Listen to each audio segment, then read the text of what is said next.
কবরের জীবনটা আসল জীবন। বিশ্বনবী দোয়া করতেন, আল্লাহুম্মা ইন্না নাউযু বিকা মিন আযাবিল কবর।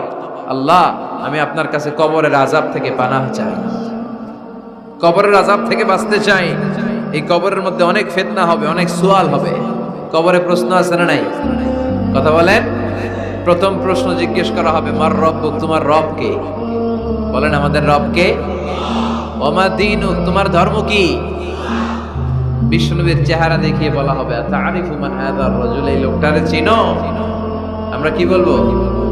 আমরা চিনি, উনি আমাদের প্রিয় রাসূল মুহাম্মদুর রাসূলুল্লাহ সাল্লাল্লাহু আলাইহি ওয়াসাল্লাম।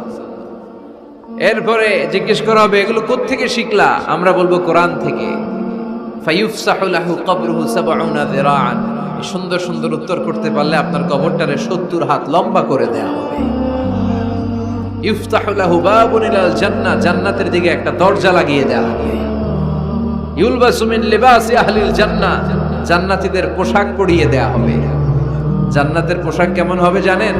রেশমের পোশাক। ওয়া লিবাসুহুম ফিহা হারির, the dress will be in Jannah with fine green silk with the gold embroidery. জান্নাতে যারা থাকবে তাদের পোশাক হবে পাতলা সবুজ রঙের রেশমের কাপড়ের পোশাক, যেটার মধ্যে গোল্ডের, স্বর্ণের ডিজাইন করা, এমব্রয়ডারি করা থাকবে।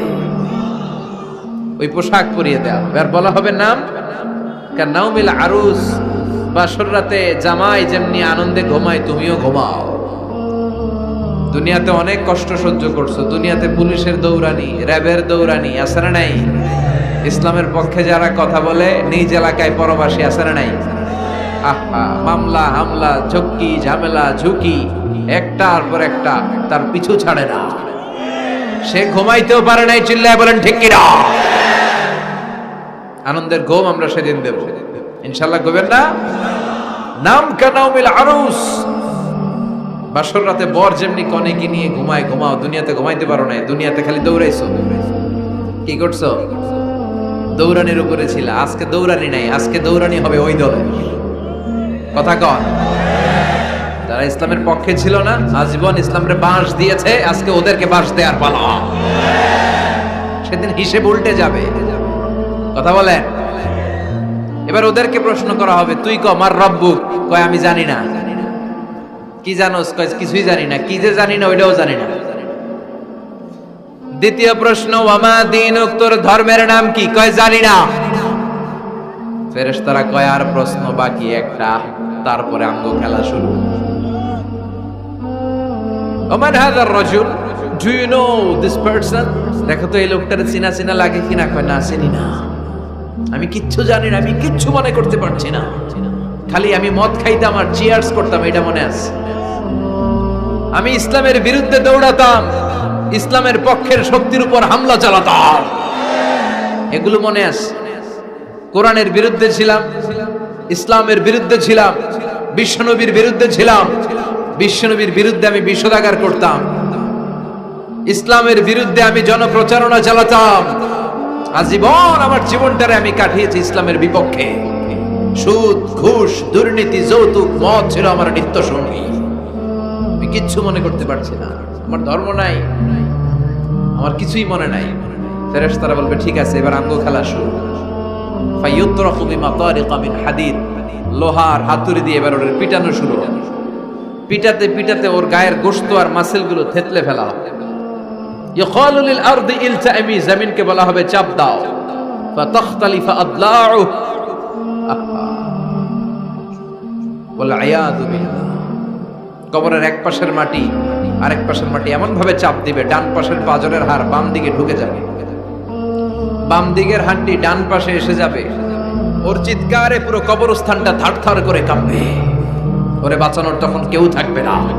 ওর ক্ষমতা, ওর দাপট, ওর হুঙ্কার, ওর অহংকার ওরে বাঁচাতে পারবে না। চিল্লায় বলেন ঠিক কিনা? হাত্তা সা, কিয়ামত পর্যন্ত, কিয়ামত পর্যন্ত এই দুর্বিষহ জীবন সময় তার কাটতেই থাকবে। আল্লাহ, কবরের এই আযাব থেকে তুমি আমাদেরকে বাঁচাও। সূরাতুল মুলক যারা নিয়মিত তেলাওয়াত করবে, আল্লাহর মেহেরবানিতে তাদের কবরে কোনো আযাব হবে না। করতে রাজি আছেন? কথা কয় না। করতে রাজি আছেন সবাই? বিষ্ণু বললেন, এখানেই শেষ নয়, আরো আছে। শাফাআত লি সাহিবিহা, এই সূরাটা কিয়ামতের দিন এই সূরা যে তেলাওয়াত করবে তার পক্ষে সুপারিশ করবে। কোরআন যদি আপনার বিপক্ষে আল্লাহর কাছে নালিশ করে, আপনার বাঁচার কোনো উপায় আছে? আপনার পিসাব আপনারে বাঁচাইতে পারবে? তাইলে আপনার দলের নেতা কথা কন, কেউ বাঁচাইতে পারবে আপনারে? কোরআন যেমনি আপনার বিরুদ্ধে দাঁড়ালে আপনারে বাঁচাতে পারবে না, কোরআন তেমনি আপনার পক্ষে দাঁড়ালে আল্লাহ আপনারে ফেলে দিতে পারবে না। কোরআন আপনার পক্ষে থাকলে আল্লাহ আপনাকে দয়া করবেনই।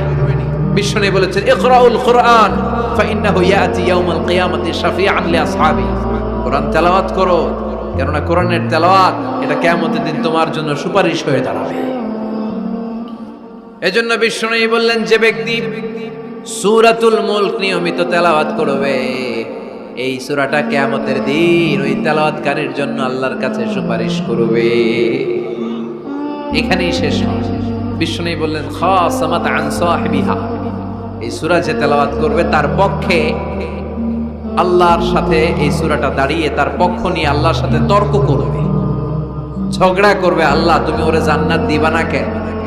ওরে মাফ করবা না কেন? তুমি না গফুর, তুমি না গফফার, তুমি না রহিম, তুমি না রহমান, তুমি মাফ করে দাও। ও মিয়া, সুপারিশ করতেছে কে? সূরাতুল মুলক। সুবহানাল্লাহ কইবেন না? কতক্ষণ এই তর্ক আল্লাহর সাথে সে চালাবে? হাত্তা আদখালাহুল্লাহুল জান্নাহ, যতক্ষণ না আল্লাহ তার জান্নাতে না ঢুকায়। এখানেই শেষ নয়, বিশ্বনবী বললেন, মান কারাআ বিহা ফি লাইলাতিন ফাকাদ আকসারা ওয়া আতাবা, রাত্রি বেলায় যে এই সূরাটা তেলাওয়াত করবে পুরো রাতটাকে বরকতময় করে দিবে কে? এজন্য বিশ্বনবী বলেন, আমি চাই আমার সব উম্মত এই সূরাটা মুখস্থ করে নেক। আমার চাই আমার ছোট বড় আবাল বৃদ্ধ বনিতা সব উম্মতের হৃদয়ের মধ্যে এই সূরাটা গাঁথা থাক, মুখস্থ থাক, হিফজ করা থাক। আমরা বিশ্বনবীর উম্মত না? কথা কন। নবীর এই আশাটা আমাদের পালন করার দরকার আছে না নাই? আমরা কি পারি না এই সূরাটা মুখস্থ করে রাখতে? মাত্র 30 আয়াত, প্রতি মাসে কয়দিন? প্রতিদিন এক আয়াত করে মুখস্থ করলে লাগে কয়দিন? প্রতিদিন এক আয়াত করে মুখস্থ করলে 30 দিনে এই সূরা মুখস্থ করতে রাজি আছেন? সবাই রাজি আছেন তো? মনে থাকবে? নেক্সট টাইমে নেক্সট ইয়ারে আসলে জিজ্ঞেস করবো যে সূরা মুলক মুখস্থ হয়েছে কিনা। হ্যাঁ, মনে থাকবে তো? আল্লাহ তুমি তৌফিক দাও। এই সূরাটা পড়লে আল্লাহ আপনার দৃষ্টি শক্তিকে খুলে দিবে। আপনার চোখের সামনে কোনো পর্দা থাকলে পর্দাটা সরে যাবে, আপনি আল্লাহর মাহাত্ম্য বুঝতে পারবেন, আপনি আল্লাহরে চিনতে পারবেন, আপনি আল্লাহর অস্তিত্ব টের পাবেন। সুবহানাল্লাহ পড়ায়। অনেকেই বলে যেটা দেখি না তা মানি না। যারা স্রষ্টাকে বিশ্বাস করে না তারা বলে আনসিন ইজ নাথিং, যেটা দেখা যায় না এটা বিশ্বাস করি না। নাস্তিকবাদের ছড়াছড়ি আছে না নাই? বাগেরহাটে কোনো নাস্তিক নাই মনে হয়? কথা কন। আছে আছে আছে। এত দাড়ি টুপি এগুলার ভিতরে ঢুকে কেমনে? ওগুলা পিছনে পিছনে থাকে, এগুলা আজীবন পিছনে পিছনে থাকবে। কথা বলে। ইয়াং যুবক যারা আছে তোমরা একটা বই পড়বে, প্যারাডক্সিক্যাল সাজিদ, একটা বই আছে বাজারে, নাস্তিকদের বিভিন্ন প্রশ্নের জবাব। এই বইয়ের লেখক খুব ভালো করে ওই বইতে তিনি তুলে ধরেছেন। লেখকের নাম আরিফ আজাদ। এটা বললে শিক্ষিত যারা তাদের মনের মধ্যে এই ঘুরপাক করা প্রশ্নগুলোর উত্তর তারা পেয়ে যাবে। বইয়ের নাম প্যারাডক্সিক্যাল সাজিদ, আরিফ আজাদের লেখা। তো তার পাশাপাশি এই সূরাটা পড়লেও আমরা জানতে পারবো, কারণ এই সূরাটা হচ্ছে দি সূরা is an eye opener for us all, আমাদের সবার চোখ খুলে দিবে এই সূরাটা। আমাদের ঘুমন্ত বিবেককে জাগিয়ে তুলবে এই সূরাটা। যারা বলে যে স্রষ্টাকে দেখা যায় না তাদের জন্য এই সূরাটা একটা মেডিসিন। আল্লাহ কেমন যেন এই সূরায় বলতে চায়, ওপেন ইউর আই, তুমি তোমার চোখ খোলো না একটু, you must find your God, তুমি তোমার আল্লাহরে খুঁজে পাবা।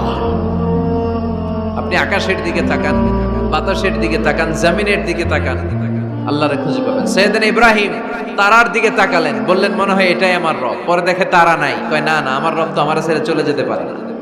সাইয়েদনা ইব্রাহিম চাঁদ দেখলেন, পূর্ণিমার চাঁদ দেখে ভাবলেন তাইলে এটা তো তারার চেয়েও বড়, মনে হয় এটা আমার রব। পরে দেখলেন চাঁদও নাই। সাইয়েদনা ইব্রাহিম কয় আমিও আপনার লগে নাই। এরপরে সূর্য উঠল, গগন বিদারী সূর্য, পুরো জমিনটারে আলোকিত করে ফেললো। উনি বললেন হাদা আকবার, সূর্য অনেক বড়, তাহলে এটা আমার রব। পরে বিকেলবেলা যখন সূর্য ডুবে যায়, সাইয়েদনা ইব্রাহিম কয় না, আমার রব তো আমার ছেড়ে কোথাও চলে যেতে পারে। তখন তিনি চিন্তা গবেষণার মধ্য দিয়ে মহাসত্যের খোঁজ পেলেন। সুবহানাল্লাহ পড়েন। মহাসত্য হচ্ছেন একজন, চিৎকার করে বলতে হবে তিনি কে?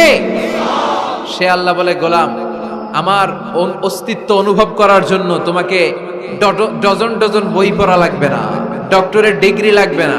তুমি আমার সৃষ্টি করা এ বসুন্ধরার দিকে তাকাও, এই গাছপালা নেয়ামত রাজির দিকে নজর বুলিয়ে তাকাও। তুমি সাগর দেখো, তুমি পাহাড় দেখো, তুমি ঝর্ণা দেখো, ঝর্ণার কলকল আওয়াজের ভেতরে আমি আল্লাহরে খুঁজে পাবা। কথা কর। ঝর্ণা দেখছেন কেউ কোনোদিন? বাগেরহাটে আছে? কোথায় যেয়ে দেখছেন? সিলেটে, হিমছড়িতে।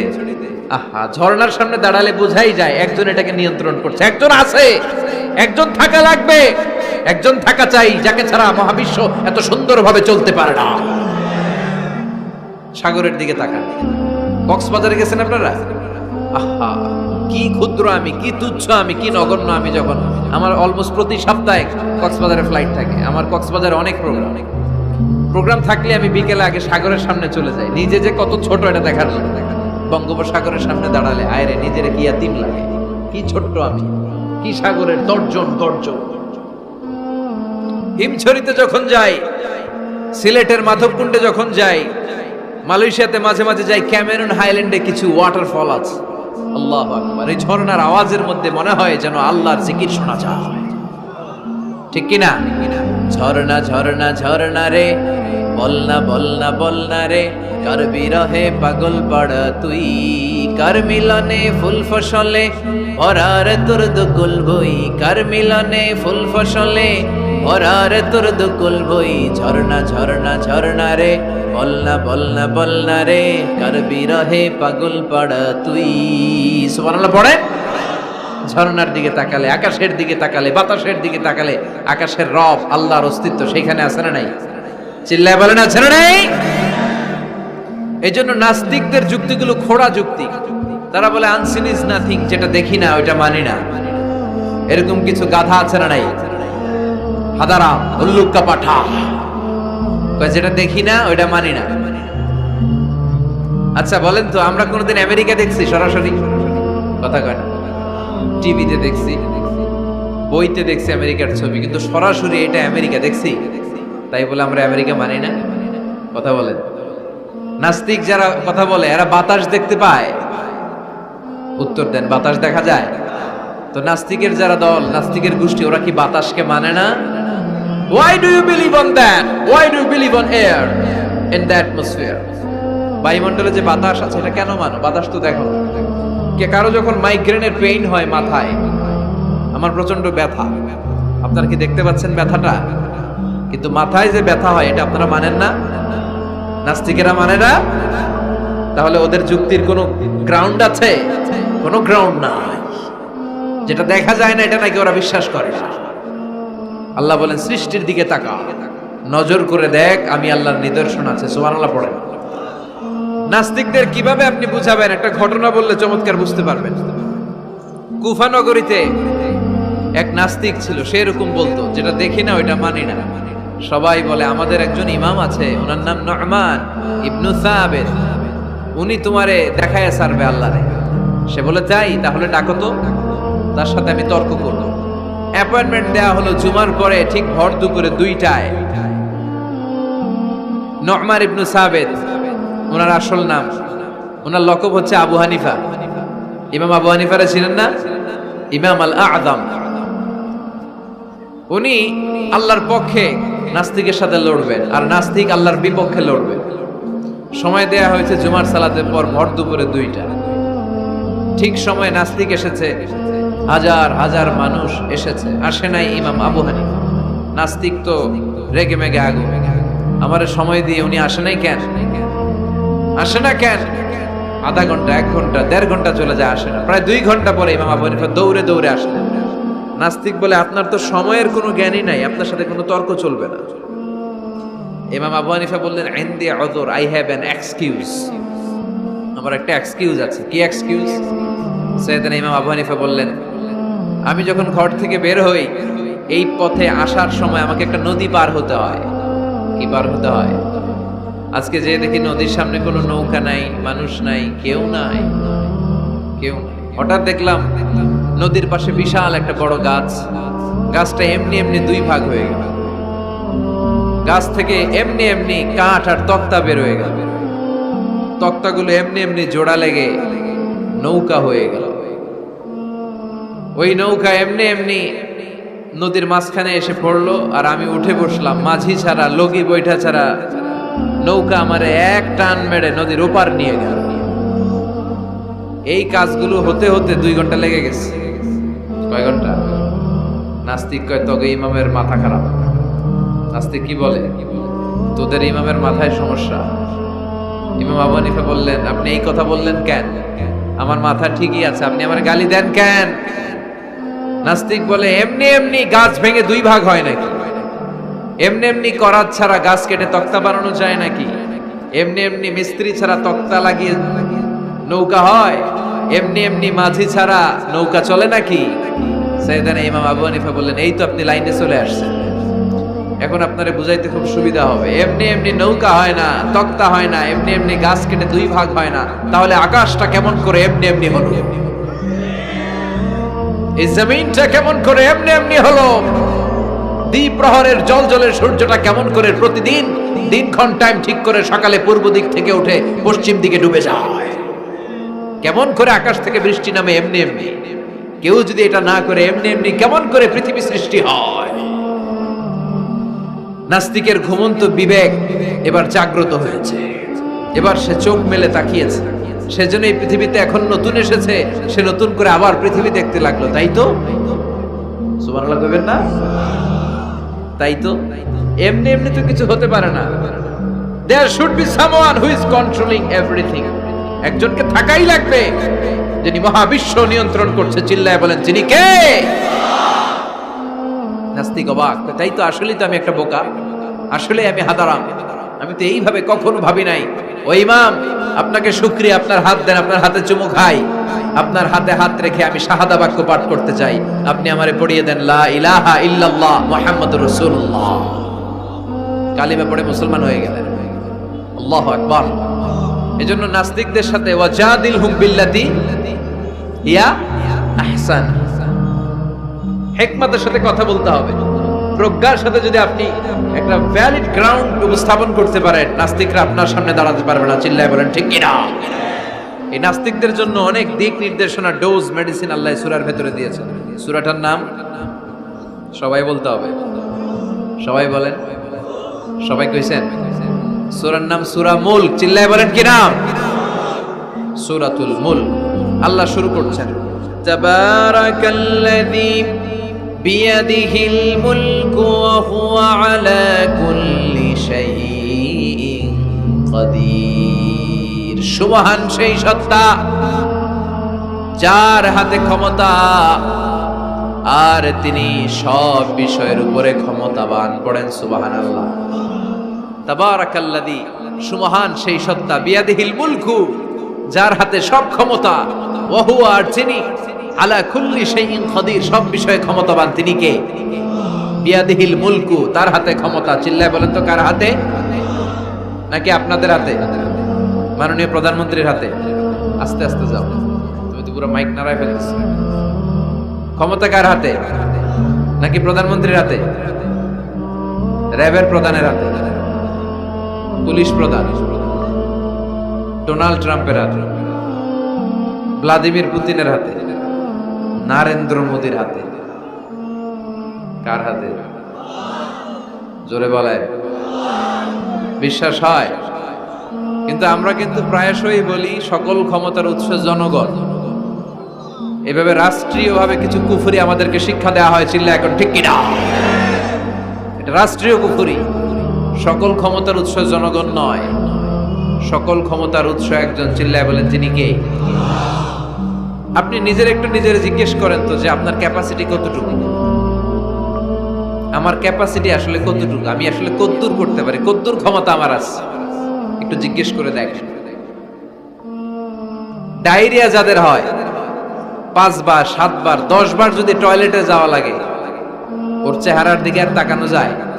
নিজেকে দিয়ে ভাবেন, যেদিন আপনার পেট মোচড় দিয়ে ডায়রিয়া হয়েছে, 7 বার 8 বার ইমোটিল ট্যাবলেট খাওয়ার পরে, স্যালাইন খাওয়ার পরেও ভালো হচ্ছে না, 10 বার 12 বার যেতে যেতে চেহারাটা সাদা হয়ে যাচ্ছে, গায়ে কোনো শক্তি নাই, এরপরে 3-4 জন কাঁধে করে টয়লেটে ঢুকায়, আছে না নাই?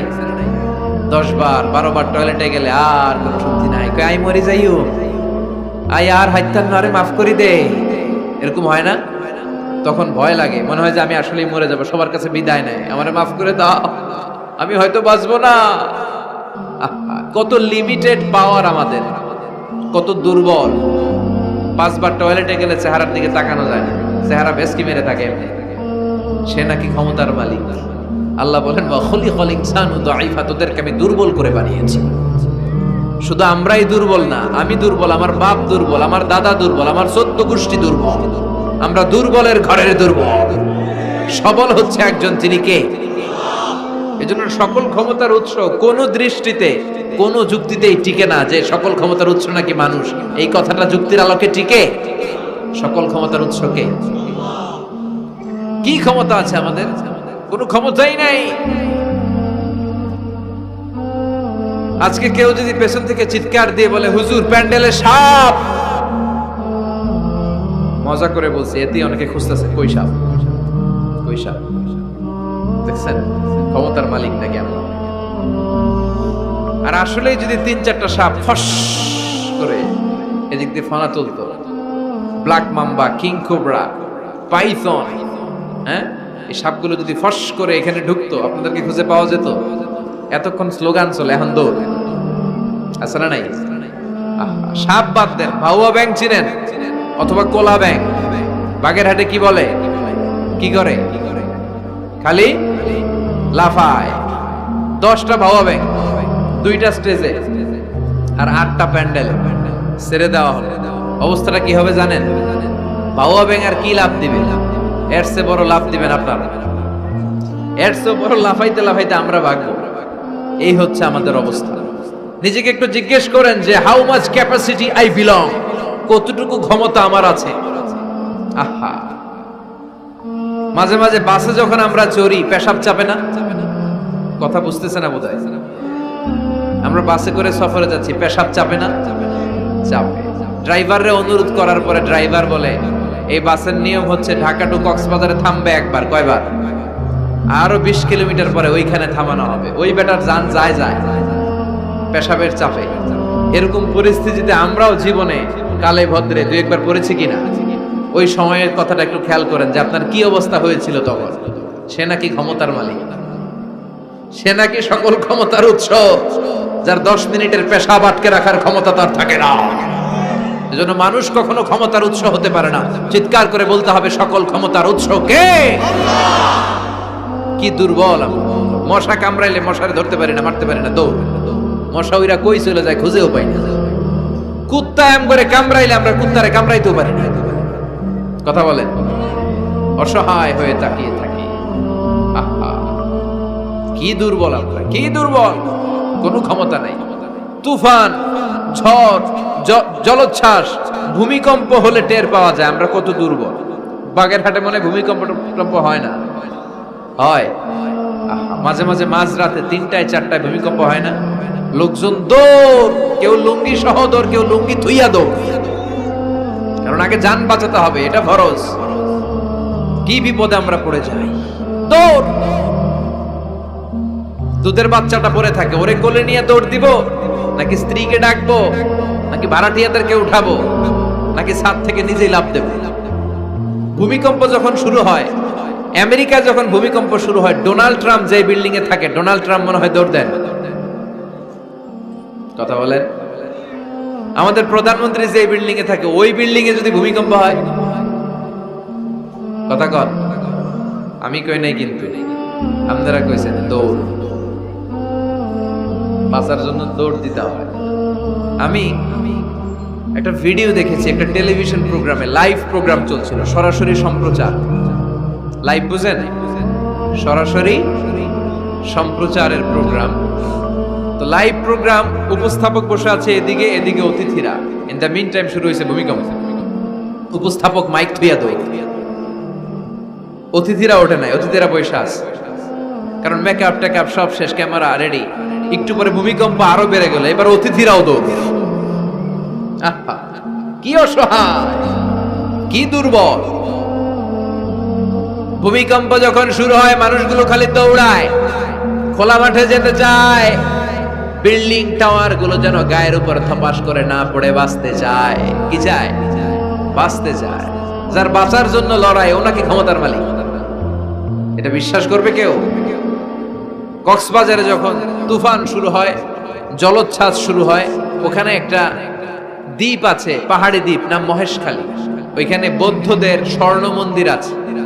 সেখানে যখন তুফান 30 ফিট 40 ফুটের জলোচ্ছ্বাস হয়, ওই বৌদ্ধ মন্দিরের বৌদ্ধগুলো নিচে নেমে জিকির করা শুরু করে দেয় আল্লাহ। কার জিকির করে? কারণ ওরা খুব ভালো করেই জানে যে গৌতম বুদ্ধ আমাদের বাঁচাতে পারে না, বাঁচাতে পারে একজন। চিল্লায় বলেন, যিনি কে? এই জন্য বিপদে পড়লে টের পাওয়া যায় যে আমরা কত দুর্বল। আমি গত পরশু ঢাকা থেকে এসেছি, আমার প্রোগ্রাম ছিল সাতক্ষীরায়। ঢাকা থেকে যশোর নভোয়ারে করে এসেছি। তো সেখানে যারা বিমানবালারা থাকে, তারা কেমন যেন প্যান্ট ট্যান্ট স্যুট টুট পরে আসে, নিজেদেরকে সাজিয়ে গুছিয়ে। এই বিমানবালাগুলো লিপস্টিক মেখে নিজেকে মেকআপ করে প্রদর্শন করে, কারণ তাদের সৌন্দর্যটাই হচ্ছে এখানে আসল জিনিস। সৌন্দর্য না থাকলে এদেরকে এয়ার হোস্টেস বানায়। আমরা সিটে বসলাম, ইনস্ট্রাকশন দিল বিমানটা এখন টেক অফ করবে। ইন দ্য মিন টাইম এই মেয়েটা মাইক্রোফোন হাতে নিয়ে বলতে আরম্ভ করলো, ভদ্র মহিলা এবং ভদ্র মহোদয়গণ, আপনারা আপনাদের সিট বেল্ট গুলো বেঁধে নিন। এখনই আমাদের উড়োজাহাজটি শাহজালাল আন্তর্জাতিক বিমানবন্দর থেকে 14,000 ফিট উপর দিয়ে যশোর বিমানবন্দরে উদ্দেশ্যে ছুটবে। আল্লাহু আকবার, আল্লাহু আকবার, আল্লাহু আকবার। তো আমি ঘাড় ঘুরে তাকাইলাম, কিরে আল্লাহু আকবার পড়ে গেলাম। পরে তাকাই দেখি ওই মেয়েই পড়তেছে, কাগজের মধ্যে লেখা। অবাক হলাম, যার চলাফেরা এরকম, বেশভূষা এরকম, এই মেয়েটা এখন আল্লাহু আকবার, আল্লাহু আকবার, আল্লাহু আকবার পড়ছে। আর পড়ছে শুদ্ধ শুদ্ধ মিলিয়ে, সুবহানাল্লাযী সাখখারা লানা হাযা ওয়া মা কুন্না লাহু মুকরিনিন। আমি মিলাতে পারলাম না যে আল্লাহু আকবার পড়ে কেন। পরক্ষণে আমি বুঝলাম যে এইমাত্র বিমানটা গ্রাউন্ড ছেড়ে দিয়ে 14,000 ফিট উপরে উঠে যাবে। ওদের সবার খুব ভালো করেই জানা, ওই 14,000 ফিট উপরে আকাশের মাঝে আমাদেরকে বাঁচানোর কেউ নাই। কেউ আমাদেরকে, পুলিশ আমারে বাঁচাতে পারবে না, এয়ারলাইন্সের ম্যানেজার আমারে বাঁচাতে পারবে না, কোন সিকিউরিটি আমারে বাঁচাতে পারবে না, ফায়ার সার্ভিসের ওরা আমাকে বাঁচাতে পারবে না। ওই 14,000 ফিট উপর থেকে আমারে বাঁচাতে পারে একজন। চিল্লায় বলেন, যিনি কে? এটা খুব ভালো করে জানে, হিসাবটা খুব সহজ। এজন্য ওঠার আগে আল্লাহু আকবার লাগে, আর নিচে নামলেই দুম্মা চলে দুম। আছে না নাই? নিচে নামলেই কুছ কুছ হোতা হ্যায়। কথা বলেন, বিমান থেকে নামলেই কুছ কুছ হোতা হ্যায়। বিমানে ওঠার সময় আল্লাহু আকবার, আল্লাহু আকবার। কি অবস্থা আমাদের, কতটুকু ক্ষমতার মালিক। আসলে আমাদেরকে আল্লাহ তেমন কোনো ক্ষমতাই দেয় নাই। ক্ষমতার মালিককে সে আল্লাহ বলছেন, তাবারাকাল্লাযী বিয়াদিহিল মুলকু ওয়া হুয়া আলা কুল্লি শাইইন কাদির। সুমহান সেই সত্তা যার হাতে ক্ষমতা। চিল্লায় বলেন, ক্ষমতা কার হাতে? তিনি আজীবন ধরে ক্ষমতার চেয়ারে আসীন। তার ক্ষমতার চেয়ার কেউ কেড়ে নিতে পারবে না। কথা বলেন, কথা কয় নাকি? বিএনপির ক্ষমতার চেয়ার কেড়ে নেয় আওয়ামী লীগ, আওয়ামী লীগের ক্ষমতার চেয়ার কেড়ে নেয় বিএনপি। এগুলো আমরা দেখছি না? এখন অবশ্য লম্বা সময় ধরে বাংলাদেশে আওয়ামী লীগ ক্ষমতার চেয়ারে আছে। হয়তো কোনো কারণে আওয়ামী লীগের পর আবার নতুন কোনো দল ক্ষমতায় আসতে পারে কি পারে না। এভাবে পৃথিবীর রদবদল হয়। আজীবনের জন্য কেউ ক্ষমতার চেয়ারে বসে থাকতে পারে একজন ছাড়া। তিনি কে? আল্লাহ। সেই যে ক্ষমতার চেয়ারে বসছে, কেউ আল্লাহর ক্ষমতার চেয়ার কেড়ে নিতে পারবে? চিল্লায় বলেন, পারবে? এই পৃথিবীতে যারা ক্ষমতায় আসে তাদের কারো ক্ষমতার মেয়াদ 5 বছর। এই যে বাংলাদেশ আওয়ামী লীগ নতুন করে ক্ষমতায় এলো, মেয়াদ কয় বছর? কথা বলেন, 5 বছর। কোন কোন দেশে 10 বছর। আল্লাহ যে ক্ষমতার চেয়ারে বসছে, আল্লাহর ক্ষমতার মেয়াদ কয় বছর? 20 বছর। কি কয়? হ্যাঁ, 50, 100 বছর। কয় বছর? আজীবন মেয়াদ। সুবহানাল্লাহ কইবেন না? হুয়াল আউয়ালু ওয়াল আখিরু ওয়াল যাহিরু ওয়াল বাতিন ওয়া হুয়া বিকুল্লি শাইইন আলীম। আল্লাহ বলে আমি প্রথম, আমি শেষ, আমি গোপন, আমি প্রকাশ্য। আমি চিরকালের জন্য ক্ষমতার চেয়ারে বসেছি, কোনোদিন এই চেয়ার আমি ছাড়বো না। ঠিক কি না? উনি আজীবন ক্ষমতার মালিক, উনি শুরু থেকে আছেন, শেষ পর্যন্ত থাকবেন। সুবহানাল্লাহ পড়েন। আমার কথা কি বোঝা যাচ্ছে? বুঝতে পারতেছেন? পৃথিবীর অনেক দেশে আবার ডেমোক্রেটিক সিস্টেমে ভোটে জিতে ক্ষমতায় আসতে হয়। যেমন আমাদের দেশ ডেমোক্রেটিক কান্ট্রি, ভোট যার বেশি ক্ষমতা তার বেশি, ভোট পেয়ে ক্ষমতায় আসে। তো আল্লাহ তো ভোটে জিতে মনে হয় ক্ষমতায় আসছিল না, ভোট ছাড়া আসছে, কারচুপি করে আসছে আল্লাহ। হ্যাঁ, অনেক দেশে রাজতন্ত্র, মোনার্কি সিস্টেম, রাজার পোলা রাজা, আল্লাহর বাবা ছিল রাজা, এজন্য আল্লাহও রাজা। কথা বলেন।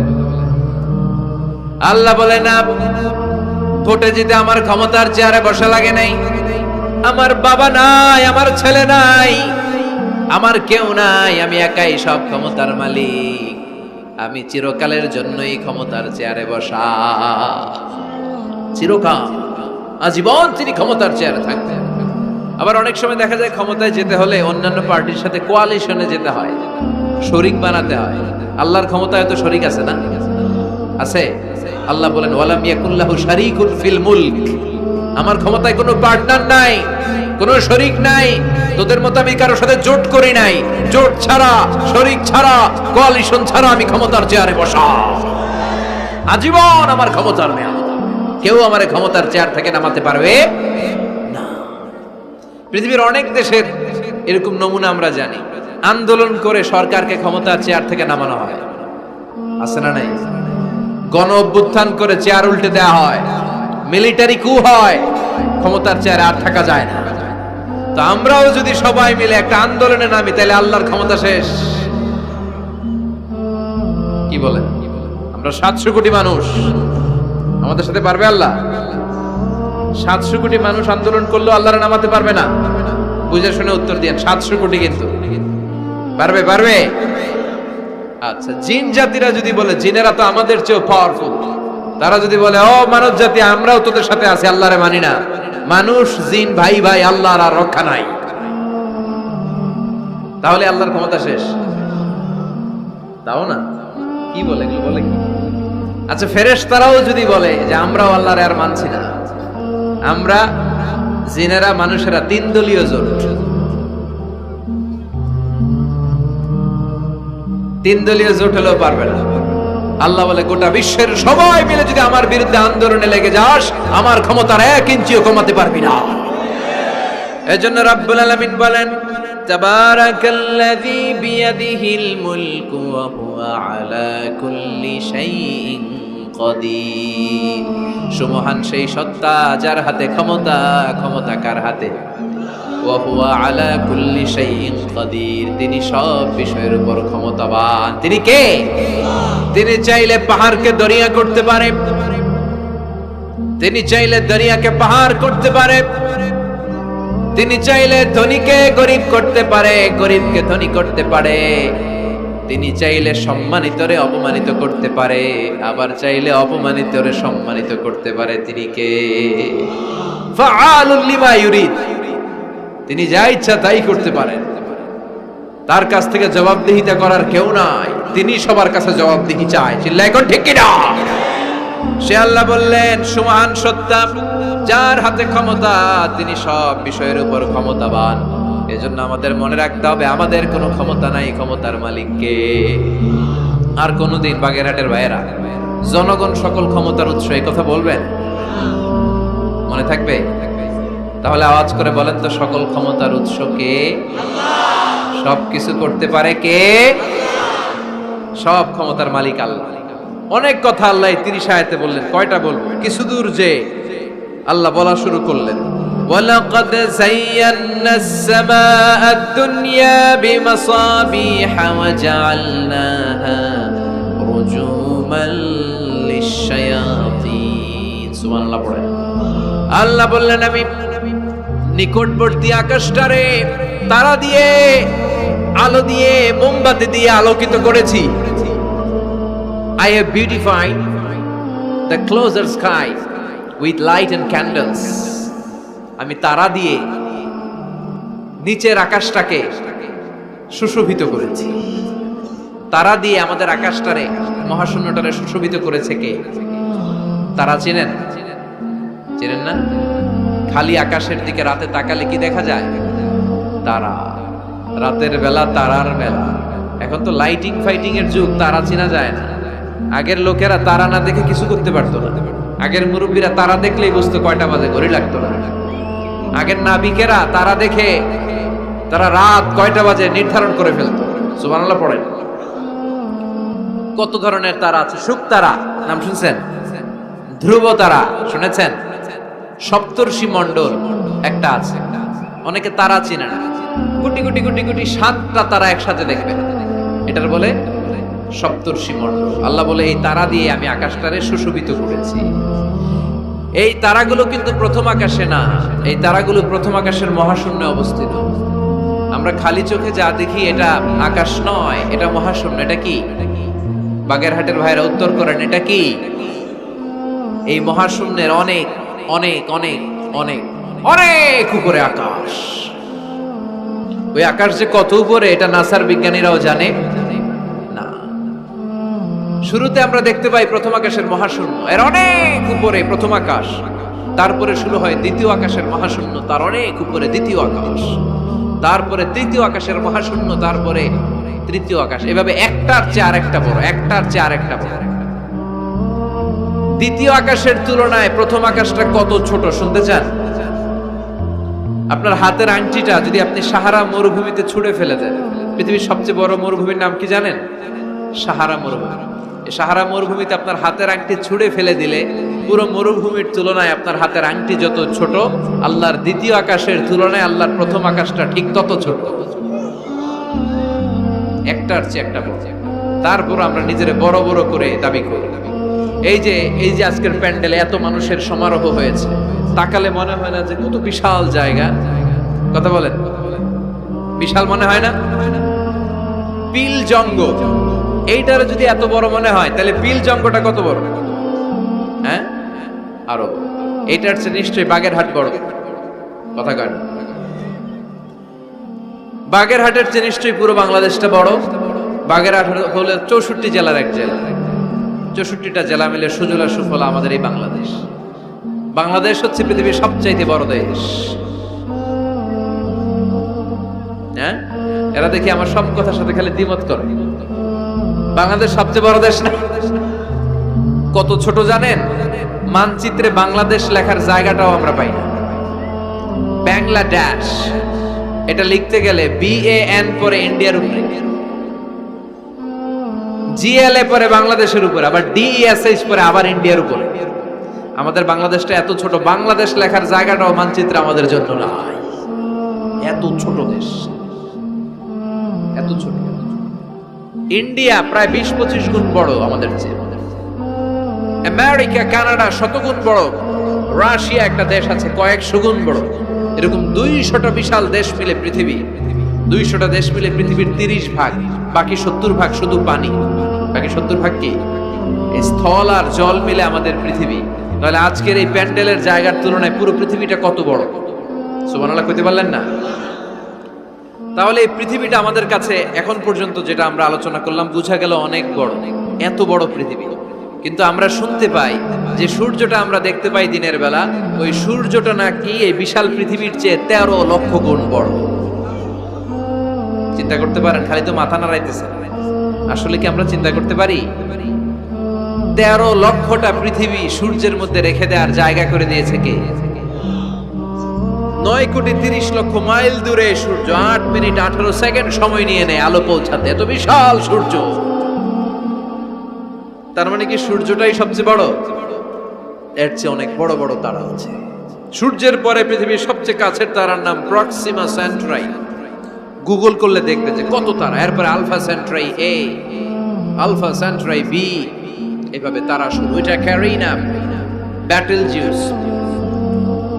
যেই সূর্য পৃথিবীর চেয়ে 13 লক্ষ গুণ বড় ব্যাটেল জিউস নামে একটা তারা আছে, ওই তারা সূর্যের চেয়ে 33 কোটি গুণ বড়।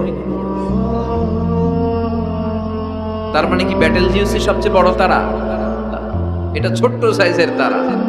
এইটার চেয়েও কত হাজার কোটি গুণ বড় তারা যে মহাশূন্যে আছে তার কোনো ইয়ত্তা আমাদের নাই।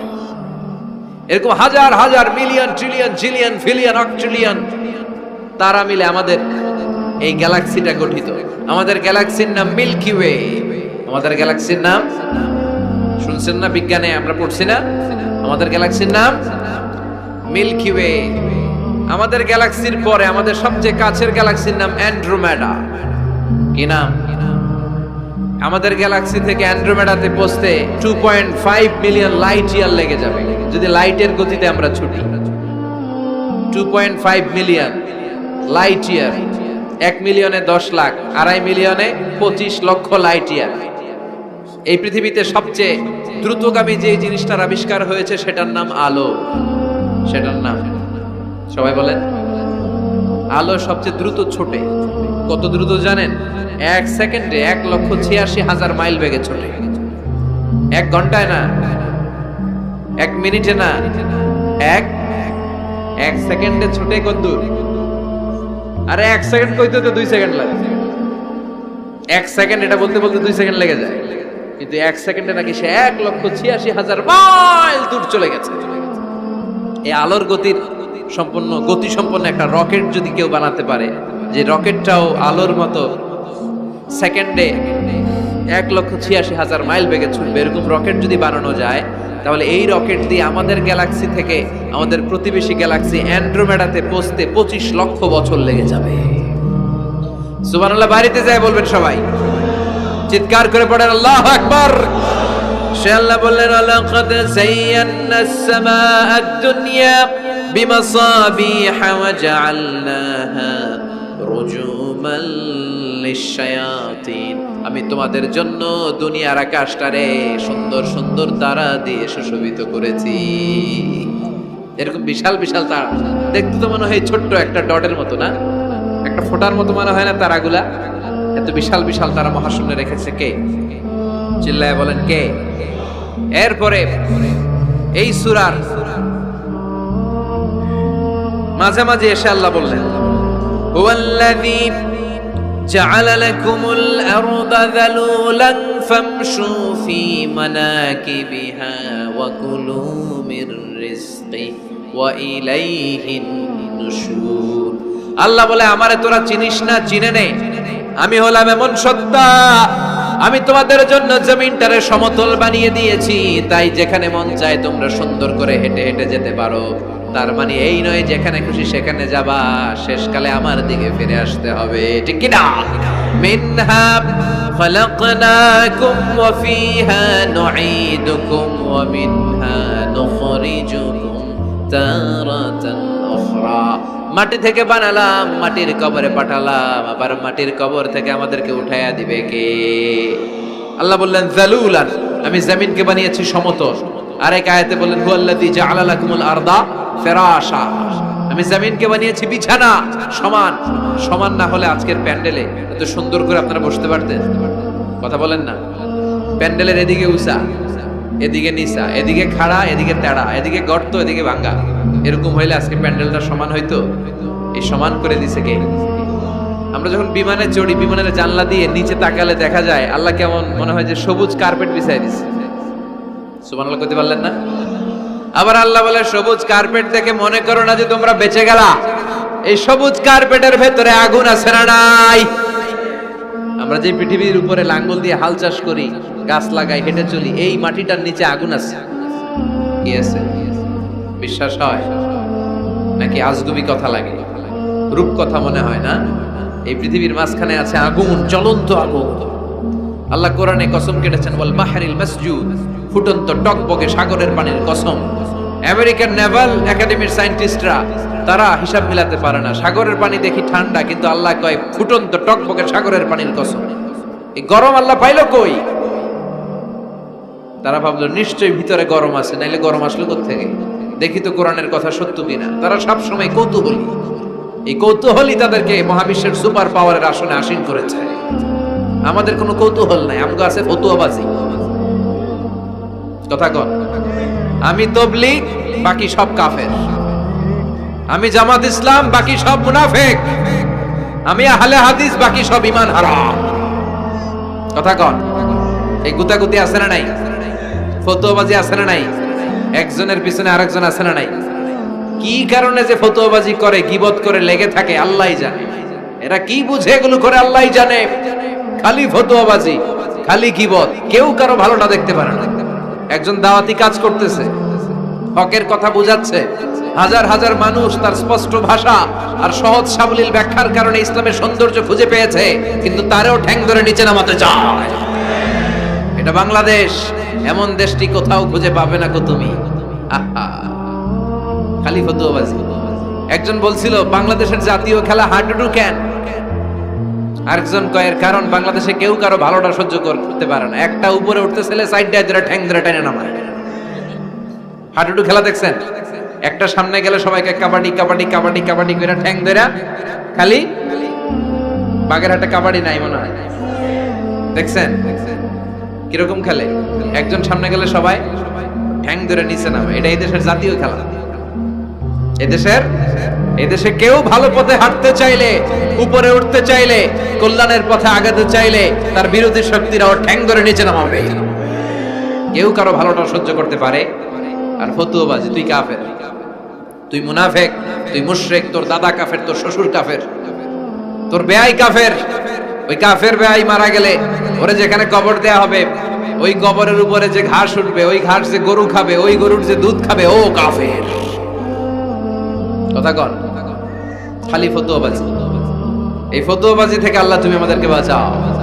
আমরা যেন হৃদয়টা প্রশস্ত করে একে অপরকে মুসলিম ভাই মনে করে বুকে টানতে পারি। আমরা খালি পিছাই, সর। বিশ্বনবী আসছে কাছে টানার জন্য, আমরা খালি পিছাই, খালি অন্যের দোষ খুঁজি। নিজের মধ্যে যে কত দোষ, নিজের মধ্যে দোষের শেষ নাই, ওইদিকে কোনো চিন্তা নাই।